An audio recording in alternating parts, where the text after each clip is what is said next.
Hello students, मैं स्वागत करती हूँ आपका अपने इस YouTube channel IGNOU smart study पर। मैं आपको मनोविज्ञान पढ़ाऊँगी और ये क्लास केवल इग्नू के छात्रों के लिए ही नहीं बल्कि उन सभी छात्रों के लिए जो साइकोलॉजी सब्जेक्ट से बीए, एमए, एसटेट, सीटेट या कोई और भी एग्ज़ाम जिसमें साइकोलॉजी सब्जेक्ट कंपलसरी होता है, सबके लिए फ़ायदेमंद रहेगा। क्लास स्टार्ट करने से पहले मेरी आप सबसे रिक्वेस्ट है कि वीडियो को ज़्यादा से ज़्यादा लाइक और शेयर करें ताकि ज़्यादा से ज़्यादा लोगों को, स्टूडेंट्स को इसका फ़ायदा मिल सके। ओके, तो हम स्टार्ट करते हैं। मनोविज्ञान एक परिचय। मनोविज्ञान में ज़्यादातर क्या होता है, पढ़ाने वाले सीधा स्टार्ट कर देते हैं कि साइकोलॉजी दो शब्दों से मिलकर बना है, लैटिन भाषा से आया है, उसकी परिभाषा बताते हैं। लेकिन हम ऐसा नहीं करेंगे। हम इसके अर्थ और परिभाषा को पढ़ने से पहले इसके विकास को पढ़ेंगे। जब हम इसकी उत्पत्ति और विकास को पढ़ेंगे तो हमें ऑटोमेटिक ही इसके अर्थ और परिभाषाएं समझ में आने लग जाएंगी। ठीक है, तो सबसे पहले अरस्तु नाम के एक व्यक्ति होते थे। आपने इनका नाम भी सुना होगा, अरस्तु का। ये एक यूनानी दर्शन शास्त्री थे। इन्होंने कहा कि अगर मानव को समझना है तो आत्मा को समझना पड़ेगा। तो इन्होंने मनोविज्ञान को क्या कहा? आत्मा का विज्ञान कहा। इनके समर्थक कौन कौन थे? प्लेटो, डेकार्ते, रुडोल्फ गाइकिल। इनके 3 समर्थक थे। दर्शन शास्त्र क्या होता है? दर्शन शास्त्र में आत्मा, परमात्मा और ब्रह्म का अध्ययन किया जाता है। तो अरस्तु ने क्या कहा कि अगर हमें मानव को समझना है तो हमें आत्मा को समझना पड़ेगा, परमात्मा को समझना पड़ेगा और ब्रह्म को समझना पड़ेगा। एक केलर व्यक्ति होते थे जिन्होंने अपनी पुस्तक में कहा कि अरस्तु को मनोविज्ञान का जनक बताया और दर्शन शास्त्र को इसकी जननी कहा मनोविज्ञान की, और मनोविज्ञान को अंतःकरण का विज्ञान बताया। ठीक है, 1590 में रुडोल्फ गाइकिल ने अपनी प्रथम पुस्तक निकाली, साइकोलॉजिया।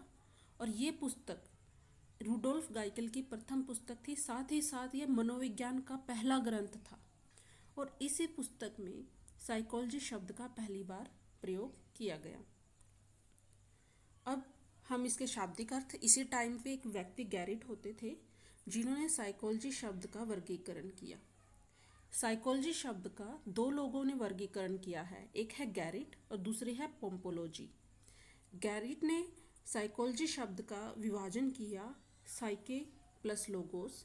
ये दोनों ही शब्द लैटिन भाषा के हैं, लैटिन भाषा के हैं।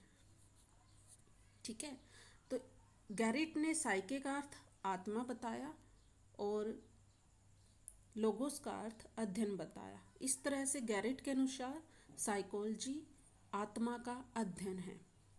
लेकिन 16वीं शताब्दी में क्या होता है कि इस विज्ञान का अस्वीकारीकरण कर दिया जाता है, क्योंकि आत्मा पर कोई प्रयोग नहीं किया जा सकता।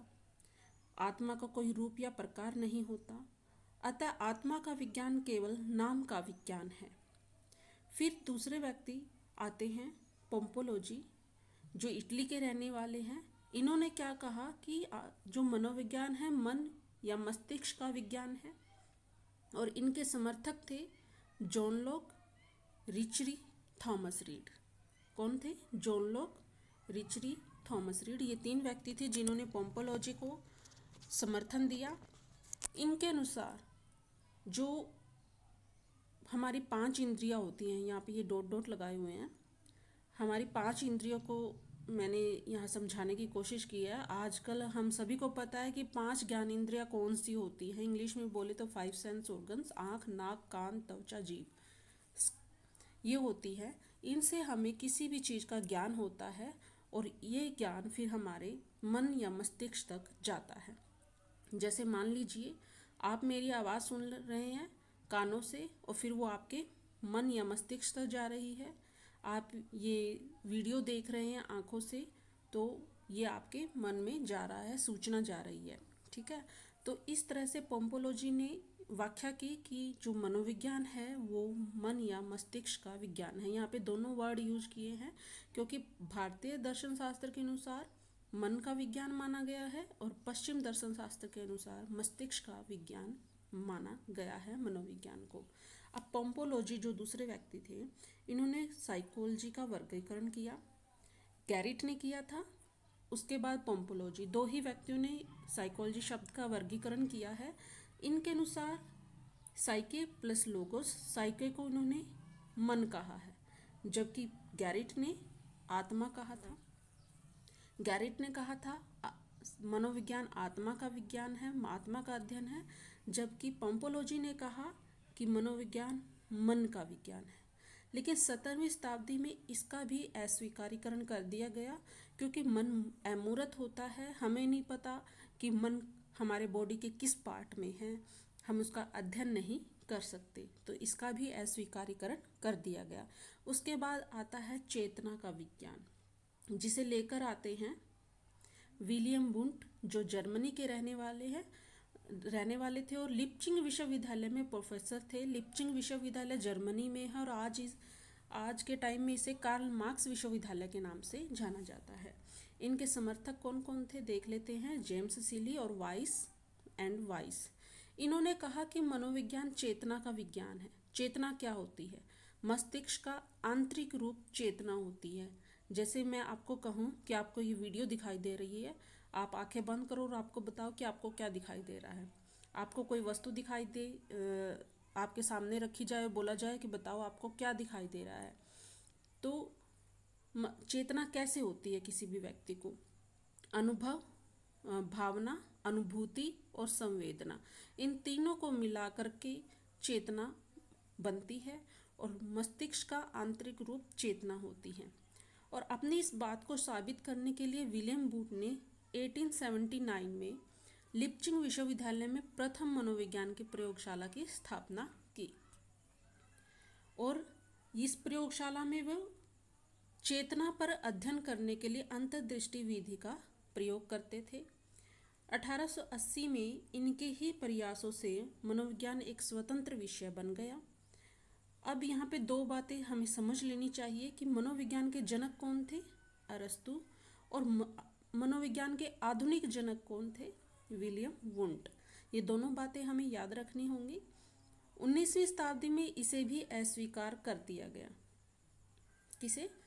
चेतना के विज्ञान को, क्योंकि इसमें मस्तिष्क के केवल एक प्रकार की चर्चा की गई है। ये देख लीजिए क्यों की गई है। आपने फ्राइड का नाम तो सुना होगा। फ्राइड ने ब्रेन के जो मस्तिष्क है उसके 3 पार्ट बताए हैं और यहाँ पे ये क्या कह रहे हैं, सिर्फ एक ही प्रकार की चर्चा कर रहे हैं, वो भी चेतना की। और फ्राइड ने तो 3 प्रकार बताए हैं, तो इसका भी अस्वीकारीकरण कर दिया गया। इसके बाद आता है व्यवहार का विज्ञान, जिसे लेकर आते हैं जेबी वॉटसन, अमेरिका के रहने वाले थे। ये कोलंबिया विश्वविद्यालय के प्रोफेसर और इनके समर्थक थे B.F. स्किनर, पावलव, हल, विलियम वुडवर्थ और विलियम मैकडूगल। ये 5 लोग थे जिन्होंने इसका समर्थन किया कि जेबी वाटसन ने क्या कहा मनोविज्ञान को? व्यवहार का विज्ञान। अब व्यवहार क्या होता है? शरीर हमारी मानव की हो, पशु की हो, पक्षी की हो, सब व्यवहार करते हैं। तो जितनी भी शारीरिक क्रियाएं हैं, उठना, बैठना, चलना, कोई भी काम करना, जितनी भी मानसिक प्रक्रियाएं हैं, और तीनों हमारे जो मस्तिष्क हैं, अचेतन मन, अर्धचेतन, चेतन, सब को मिलाकर जो भी क्रिया होती है उसे व्यवहार कहते हैं। व्यवहार शब्द का प्रयोग सबसे पहले किसने किया? विलियम मैकडूगल ने 1905 में। इनकी एक पुस्तक आई थी आउटलाइन ऑफ साइकोलॉजी। इस बुक में उन्होंने पहली बार व्यवहार शब्द का प्रयोग किया था। किसने? विलियम मैकडूगल ने। ये आ सकता है और ये याद भी रखना चाहिए। 1905 में मैकडूगल ने अपनी पुस्तक आउटलाइन ऑफ साइकोलॉजी में अपने व्यवहार शब्द का प्रयोग पहली बार किया। और व्यवहारवाद का विज्ञान कौन लेकर आए? जेबी वाटसन 1912 में। दोनों बातें अलग अलग हैं। व्यवहार शब्द का प्रयोग मैकडूगल ने किया था 1905 में, और व्यवहारवाद का विज्ञान कौन लेकर आए थे? जेबी वाटसन 1912 में। व्यवहारवाद की नींव 1913 में कोलंबिया विश्वविद्यालय में मानी जाती है। यहीं काम करते थे ये जेबी वाटसन, कोलंबिया विश्वविद्यालय में। तो अभी एक जो कथन है हमें याद रखना चाहिए, विलियम वुड्स ने कहा था ये सारी जो भी उत्पत्ति या विकास हुआ है मनोविज्ञान का उसके बारे में। जेबी वुडवर्थ ने कहा, मनोविज्ञान ने सर्वप्रथम अपनी आत्मा को त्याग किया, फिर अपने मन को छोड़ा, बाद में अपनी चेतना खोई और अब व्यवहार की विधि को स्वीकार करता है। देखो ये पूरा का पूरा इसके विकास पर केंद्रित है ये कथन, क्योंकि मनोविज्ञान को पहले क्या बोला जाता था? आत्मा का विज्ञान, फिर बोला जाने लगा मन का विज्ञान, फिर बोला जाने लगा चेतना का विज्ञान, और अब क्या बोला जाता है? व्यवहार का विज्ञान। तो अब मनोविज्ञान क्या है? जितने भी प्राणी हैं, चाहे मानव है, पशु है, पक्षी है, सभी प्राणियों के व्यवहार का अध्ययन मनोविज्ञान है। तो अगर आपको ये वीडियो अच्छी लगी है, ये क्लास अच्छी लगी है, तो लाइक करें, सब्सक्राइब करें, शेयर करें। अगली वीडियो में, इस वीडियो में हम परिभाषा नहीं पढ़ रहे हैं, क्योंकि परिभाषा पे भी पूरी एक क्लास बनती है। हम एक ही परिभाषा लेकर नहीं चलेंगे, पूरी क्लास बनाएंगे। तो अगली वीडियो हम मनोविज्ञान की परिभाषा पर ही रखेंगे।